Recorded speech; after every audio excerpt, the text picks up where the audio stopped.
Indian food হাটে আমার প্রিয় দর্শক বন্ধুদের স্বাগত। আমি আজকে বানাবো ছোট থেকে বড় সকলেরই খুব পছন্দের খাবার চিকেন পিৎজার রেসিপি। এই চিকেন পিৎজা বানানো খুবই সহজ, বাড়িতে আমরা সহজেই বানিয়ে নিতে পারি।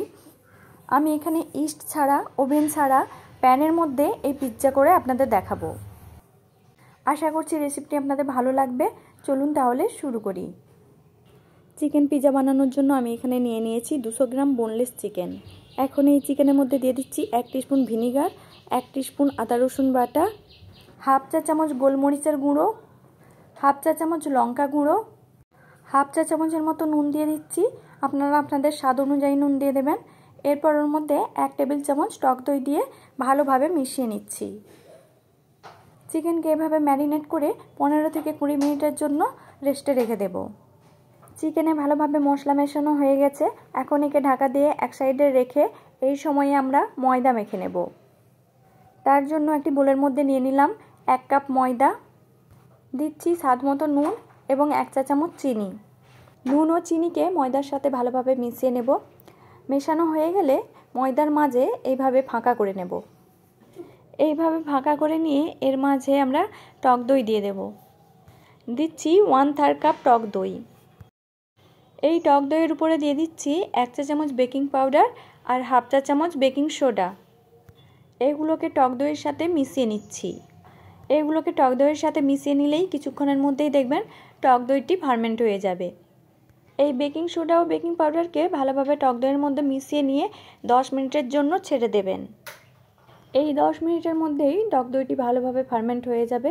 আপনাদের কাছ থেকে আমি দেখাচ্ছি, দেখুন দইটি কত সুন্দর ফার্মেন্ট হয়ে যাচ্ছে।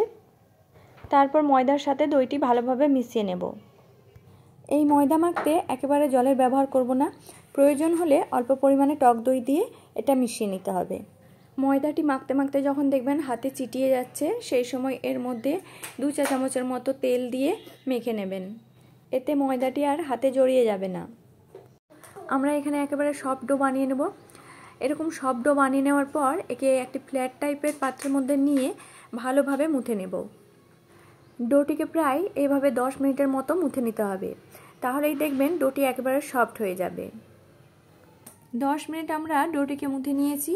এখন এটিকে ভালোভাবে গোল করে একটি বোলের মধ্যে আধ ঘন্টার জন্য রেখে দেব। ডোয়ের উপরে 1 টিস্পুনের মতো সাদা তেল দিয়ে দিচ্ছি, যাতে ডোটি সফট থাকে। এভাবে ডোটির উপরে তেল মাখিয়ে ডোটিকে আমরা একটি বোলের মধ্যে রেখে র্যাপিং পেপার দিয়ে আধ ঘন্টার জন্য রেখে দেব। এই ডোটি রেস্টে থাক, ততক্ষণে আমরা পিৎজা সস বানিয়ে নেব। তার জন্য একটি বাটির মধ্যে নিয়ে নিচ্ছি আমার বাড়িতে বানানো টমেটো সস। ওর মধ্যে দিয়ে দিচ্ছি গোলমরিচ গুঁড়ো, অরিগ্যানো এবং চিলি ফ্লেক্স। এই অরিগ্যানো তো আপনার মার্কেটে সহজেই পেয়ে যাবেন। আর চিলি ফ্লেক্স বানানো তো জানেনই, শুকনো লঙ্কাকে শুকনো কড়াই ভেজে নিয়ে ভালো করে মুলে নিলেই চিলি ফ্লেক্স তৈরি হয়ে যাবে। আর এখানে আমি ক্যাপসিকাম আর পেঁয়াজকে এভাবে লম্বা করে কেটে নিয়েছি। এরপর চিকেনগুলোকে ভেজে নেব। তার জন্য প্যানের মধ্যে 2 টিস্পুনের মতো সাদা তেল গরম করে ওর মধ্যে দিয়ে দিচ্ছি ম্যারিনেট করা চিকেনগুলো। চিকেনগুলো দেওয়ার সময় গ্যাসের আঁচ হাই রেখেছিলাম, যাতে চিকেন থেকে বেশি জল না বেরোয়। প্রায় 2 মিনিট পর গ্যাসের আঁচ লো করে চিকেনগুলোকে ভেজে নিতে হবে। লো আঁচে চিকেনগুলোকে আমরা প্রায় 80% ভেজে নেব। চিকেনগুলো আমার এখানে 80% ভাজা হয়ে গেছে। এদিকে আধ ঘন্টা পর র্যাপিং পেপারটি খুলে ডোটিকে আরও একবার মুথে নিচ্ছি। এখন এটিকে বেশিক্ষণ মুথার প্রয়োজন নেই, 1 থেকে 2 মিনিটের মতো মুথে নিলেই হবে। এখন এই ডো থেকে 2টো লেচি কেটে নেব। 2টো লেচি কেটে নেওয়ার পর লেচিগুলোকে পেছন দিকে মুড়ে একেবারে গোল করে সমান করে নেব। লেচিগুলোকে দেখতে পাচ্ছেন সুন্দর করে গোল করে নিয়েছি। এখন এগুলোকে অল্প ময়দা দিয়ে বেলে নেব। হাত দিয়ে চেপে চেপে এটিকে একটু ফ্ল্যাট করে নিচ্ছি, তারপর এটিকে বেলে নেব। আমরা এটিকে খুব বেশি মোটা বা খুব বেশি পাতলা করে বেলবো না, গোল করে বেলে নিতে হবে। কোথাও বাঁকা থাকলে হাত দিয়ে এভাবে টেনে গোল করে নেবেন। এখন আমার এই পিৎজা বেসটি আপনাদের দেখাচ্ছি, দেখুন কতটা আমি মোটা রেখেছি। দেখে আপনারা বুঝতেই পাচ্ছেন এটি খুব বেশি মোটা বা খুব বেশি পাতলা আমি করিনি। তারপর বেসটির উপরে আমি এই কাঁটা চামচ দিয়ে এভাবে ফুটো ফুটো করে নিয়েছি। পিৎজা বেসটি আমার এখানে রেডি হয়ে গেছে। এরপর একটি প্যানের মধ্যে বেকিং পেপার নিয়ে ওর উপরে পিৎজা বেসটি দিয়ে দিচ্ছি। এখানে আমার প্যানটি অনেকটা বেশি হিট হয়ে গিয়েছিল, যার কারণে বেশি দেওয়ার সঙ্গে সঙ্গেই দুদিকটি বেশি লাল হয়ে গেছে। আপনারা অবশ্যই এটিকে কম হিটে সেঁকে নেবেন। আমি এরপর দ্বিতীয় পিজা বেসটি সেঁকে নিচ্ছি। এই পিজা বেসগুলোকে একেবারে লাল করে সেঁকে নেওয়ার কোনো প্রয়োজন নেই, জাস্ট হালকা সেঁকা হয়ে গেলেই এগুলোকে তুলে নিতে হবে। আমি এখন এই পিজা বেসের উপরে লাগিয়ে দিচ্ছি একটু আগে বানানো আমার পিজা সস। পিজা সসটিকে এভাবে পুরোটাই পিজা বেসের উপরে লাগিয়ে নিচ্ছি। পিজা সসটি লাগিয়ে নেওয়ার পর ওর উপরে দিয়ে দিচ্ছি মোজারেলা চিজ। এটিও আমার বাড়িতে বানানো। এই মোজারেলা চিজের ভিডিওটি আমি আপনাদের সাথে আগেই শেয়ার করেছি, তবুও আমি এই ভিডিওর লিঙ্কটি ডেসক্রিপশান বক্সে দিয়ে দেব। চিজটির উপরে দিয়ে দিচ্ছি এখন ক্যাপসিকাম এবং পেঁয়াজ। ক্যাপসিকাম ও পেঁয়াজ দিয়ে দেওয়ার পর দিচ্ছি ভাজা চিকেনগুলো সাজিয়ে নেওয়ার পর ওর উপরে দিয়ে দেব গ্রেট করা চিজকে আমি এভাবে গ্রেট করে দিয়ে দিচ্ছি।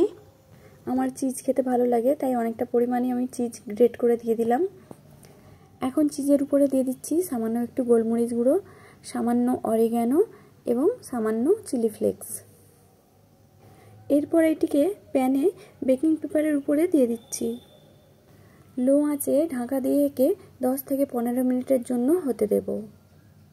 লিডের মধ্যে থাকা ছিদ্রটিকে একটি কাগজ দিয়ে বন্ধ করে দিচ্ছি। 10 মিনিট পর পিৎজাটিকে বেকিং পেপার থেকে উঠিয়ে নিচ্ছি।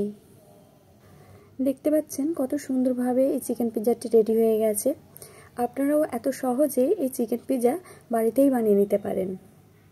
পিৎজাটিকে এখন আমি কেটে নিচ্ছি। আমার এই রেসিপিটি আপনাদের কেমন লাগলো প্লিজ কমেন্ট করে জানাবেন। রেসিপিটি আপনাদের ভালো লাগলে ইউটিউব থেকে দেখলে আমার এই চ্যানেলটিকে সাবস্ক্রাইব করে নেবেন এবং ফেসবুক থেকে দেখলে পেজটিকে ফলো করে নেবেন। সকলে ভালো থাকবেন ও সুস্থ থাকবেন।